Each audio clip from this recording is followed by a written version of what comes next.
I'm Mara, 32. After 8 years of hoarding paychecks and skipping vacations, I bought the Craftsman I'd circled in my daydreams, the bay window pouring soft light across the floors. My parents praised my grit. My younger brother, Nico, floated on their softness. From the outside, we looked postcard perfect. Dad balanced ledgers, Mom taught second grade, and I learned extras came through effort. Nico lived by an unwritten amendment. Tantrums became gifts, failures got second chances. I stacked textbooks paid by double shifts. He coasted on potential until even community college tapped out. I clawed into real estate, rising from assistant to agent. Every commission I skimmed for the house fund. When I finally closed on my own keys, I cried in the car, proof that sacrifice can harden into doors. 2 warm years followed, paint under my nails, tomatoes in the yard, quiet mornings with coffee by that window. Nico ricocheted through jobs, returning each time to our parents' open wallets. Then my house started bleeding money. A leak became a mainline repair, $7,000 I didn't have after a water heater and wiring. Sandra, my advisor, spread the numbers like a map out of a storm. "Sell now," she said. I listened. A colleague brought buyers who overbid and offered a quick close with rent back. I signed and walked into Sunday dinner, keeping the news tucked tight, a smooth stone in my pocket. Mom set out the good china. Champagne sweated in an ice bucket. Nico arrived, haircut neat, grin practiced. He lifted a glass. "Great news. Starting next week, I'm moving into Mara's place." I breathed once, smile steady. Small snag, I sold it. The new owners move in 30 days. Dad's brows knit, as if he could will the papers to lie. Mom clutched her throat. Nico stared, glass midair. Then the chorus began. "Family sticks together. My rooms are wasted. It isn't safe for a woman alone." I set the transfer down like a gavel. Inspection cleared Tuesday. We closed yesterday. I rent back a month. Nico slapped the folder shut. "You did this to spite me." "Not everything revolves around you," I said. "The plumbing is $7,000. I won't drown to keep you afloat." Dad tried the Hail Mary. "Could you cancel? Explain the situation?"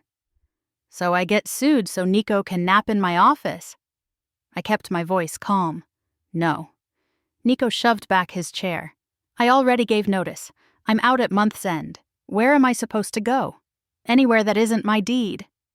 Years of swallowed resentment stood up. "You're 30. Try a roommate, ask friends, or stay here." Silence. Mom eyed the spare room, now storage. Dad cleared his throat. "We'll figure something out." Nico stormed out, the door rattling the china. Days brought volleys of texts.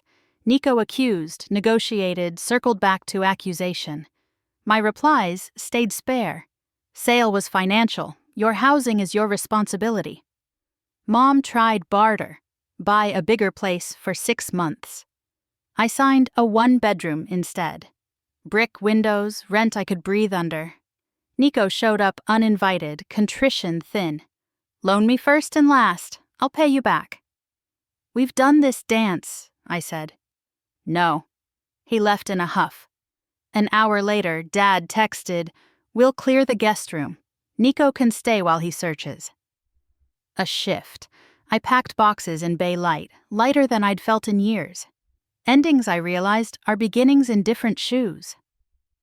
Moving day came like a tide. The bay window where I read blinked bare. Tomato cages left circles in the soil. I handed over keys to a young couple whose daughter squealed at the swing set I'd promised to leave.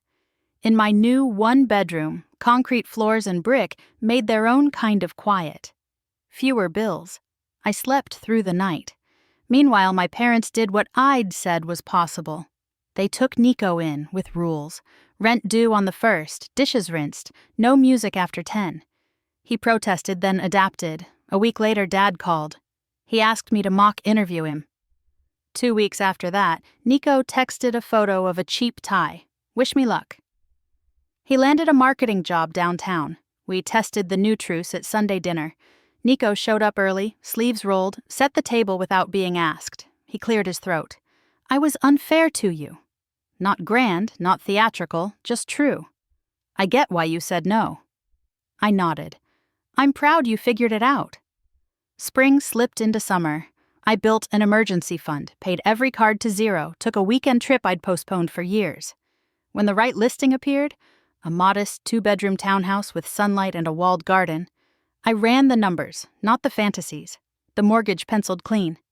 At closing, my hands didn't shake. I texted the family, smaller, smarter place, housewarming soon, bring spinach dip, Nico. He replied, only if you promise not to sell it when I need a favor. I laughed. I didn't lose a dream. I traded it for a life that fits this time.